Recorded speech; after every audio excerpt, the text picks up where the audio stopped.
Welcome to San Diego. After a long road trip all the way from Vancouver, we're finally here, and we can't wait to explore this beautiful city. So come join us on this adventure as we check out the beaches, the views, and the hidden gems along the way. This is Go Go Go with John and Chris. Let's go.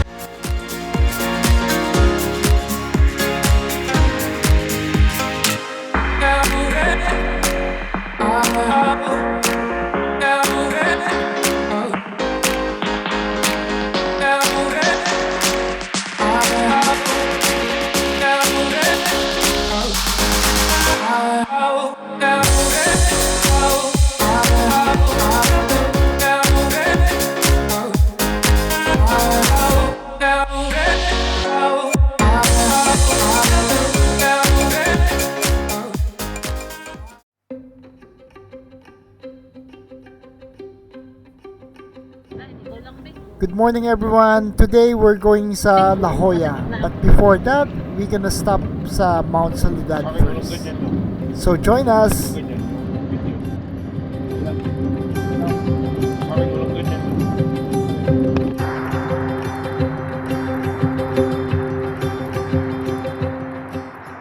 Mount Soledad, also called Soledad Mountain, is an 822-foot prominent hill located in the La Jolla area of San Diego, California. It sits between Interstate 5 and the Pacific Ocean, forming one of the highest coastal points in the city and offering sweeping views in every direction.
Welcome to La Jolla.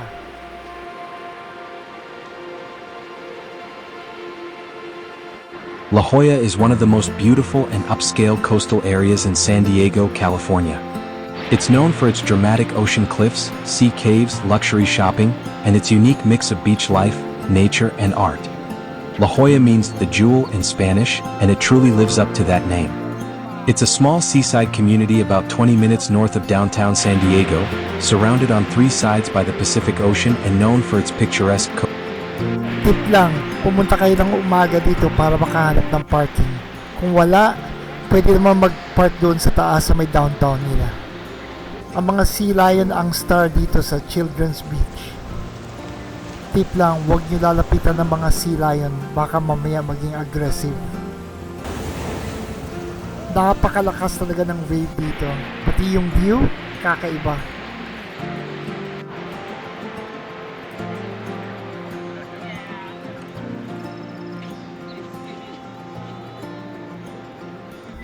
Papunta kami sa downtown area nila. Maghahanap kami ng bilihan ng kape.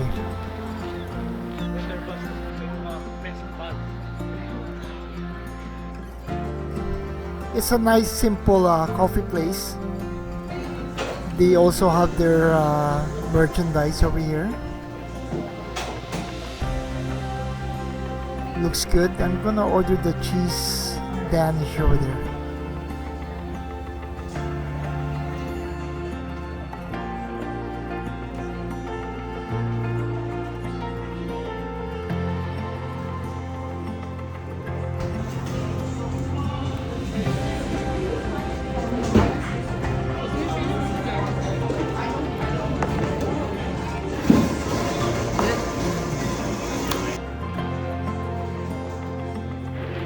We're gonna be strolling the downtown area to look for the La Jolla sign.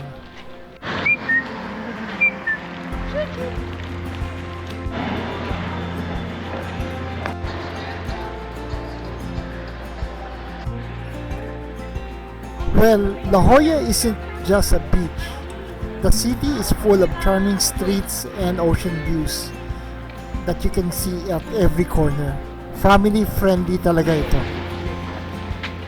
So make sure you visit La Jolla Beach if you are in San Diego. Well, it's time to head out and go to our next stop.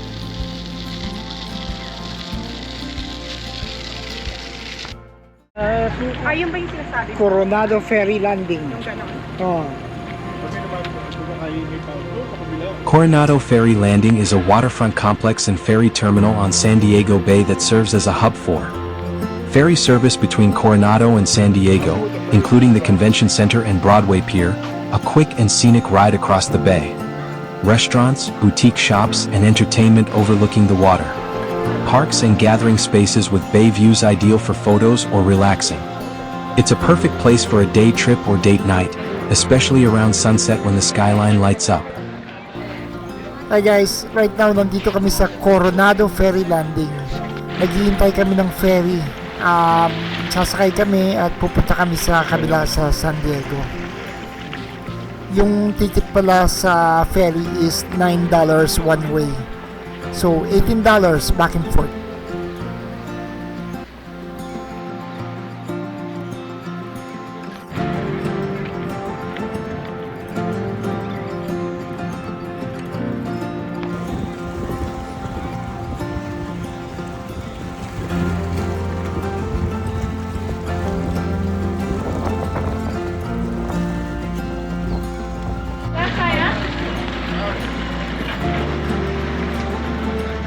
Hanginin niyo sombrero mo.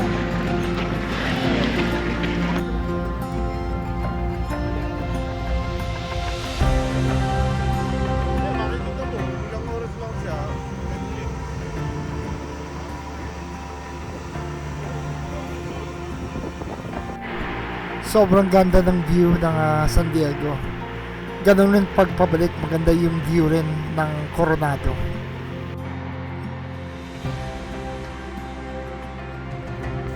The ride from Coronado to San Diego Convention Center takes 15 minutes.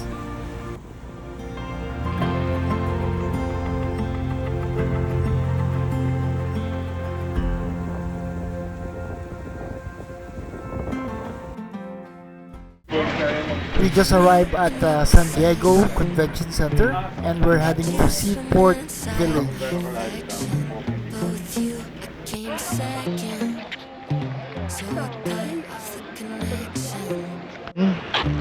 Dito ang bike lane. Amazing place.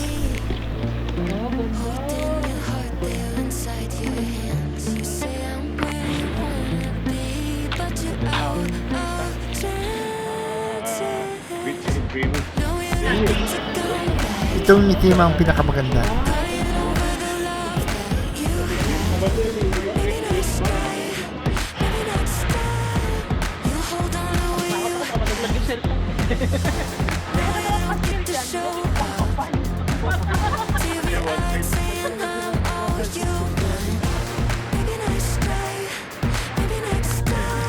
Welcome to Seaport Village.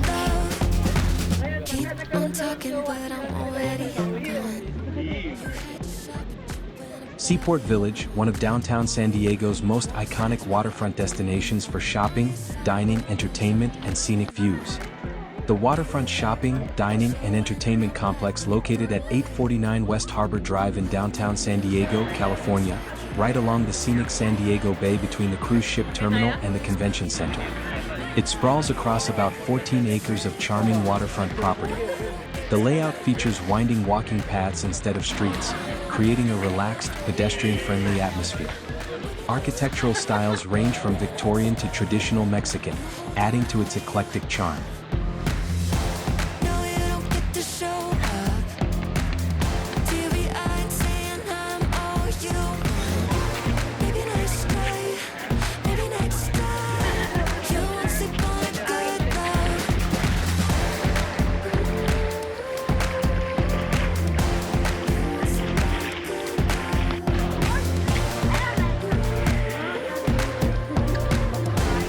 won't sleep on a good love. Papunta kami ngayon sa USS Midway, retired aircraft carrier ng USA.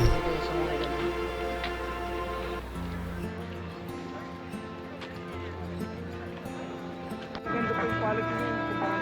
Ayun, yung tatlong laba, wala na.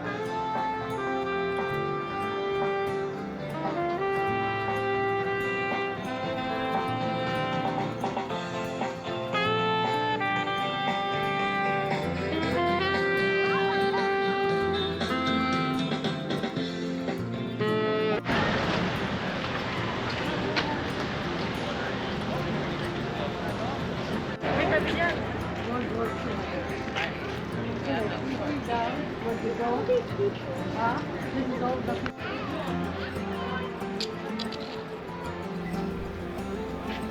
Napunta na pala ito sa Pilipinas dati, itong aircraft carrier.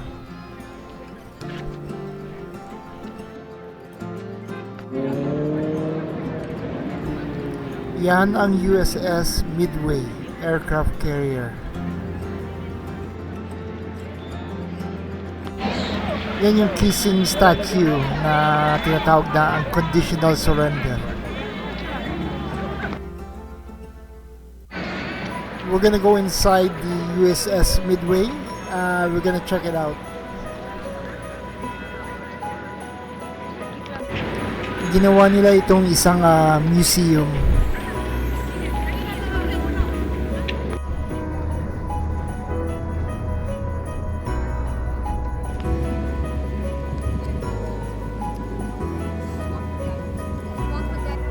You can also buy the ticket online para mas mapabilis kayo.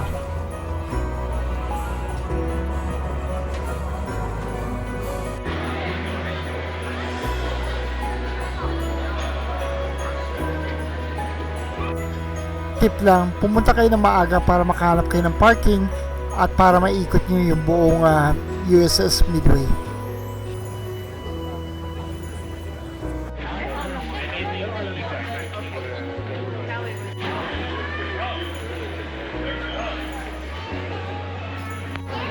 Kung magutom man kayo, merong cafeteria dito bago kayo makyat sa taas. The USS Midway is a historic aircraft carrier turned museum located on San Diego's waterfront. It served for 47 years from 1945 to 1992, making it one of the longest-serving carriers in U.S. history. Visitors can explore the flight deck with real fighter jets, crew quarters, and engine rooms, giving a true feel of life at sea. The ship played key roles in Vietnam and Desert Storm, and today stands as a tribute to those who served. It's a must-visit attraction for its stunning harbor views, interactive exhibits, and powerful sense of history, a symbol of courage and freedom.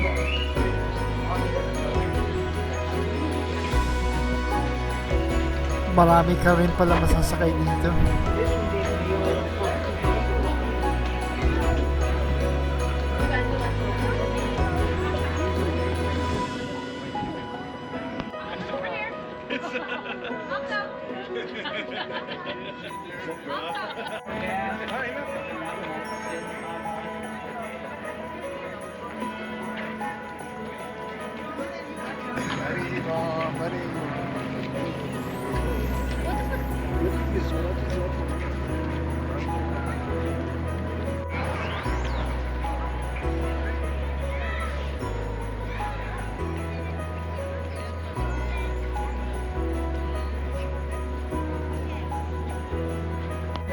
I just FYI, yung deck doon kung saan yung captain, it closed at 4 o'clock.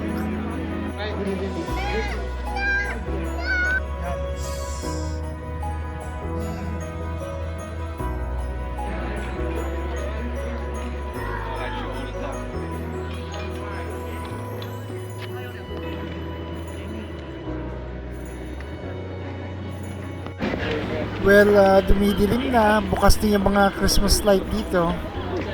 It's time to go home na. Sasakay na naman kami ulit ng ferry.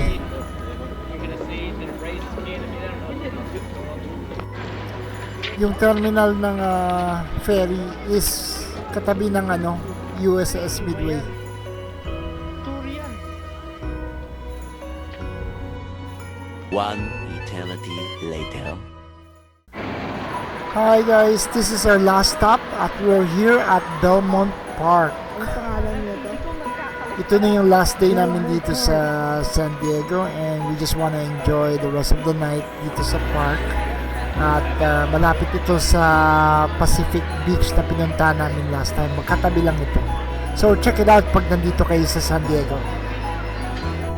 Itong amusement park na to ay libre, walang bayad dito. Maliit lang ito, hindi ito gaano kalaki. Maganda ito pag gabi, puntahan nyo, kasama yung mga anak nyo, family nyo. Marami ditong pwedeng kainan rin. And after that, you can walk sa beach na nasa likod nito. Meron siyang boardwalk na kumukonect sa Pacific Beach. Actually, ang gagastusan mo lang dito ay yung mga ticket sa rides. Yung mga pagkain dito sa loob ng theme park, mura naman. Pero kung gusto mong kumain ng maganda, mayroon naman magagandang restaurant dyan sa may boardwalk. Marami pagpipilian.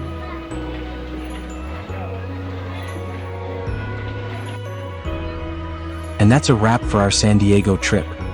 From Mount Soledad's stunning view to the sea lions in La Jolla, a ferry ride in Coronado, chill vibes at Seaport Village, exploring the USS Midway, and finishing strong at Belmont Park, San Diego, you've been awesome.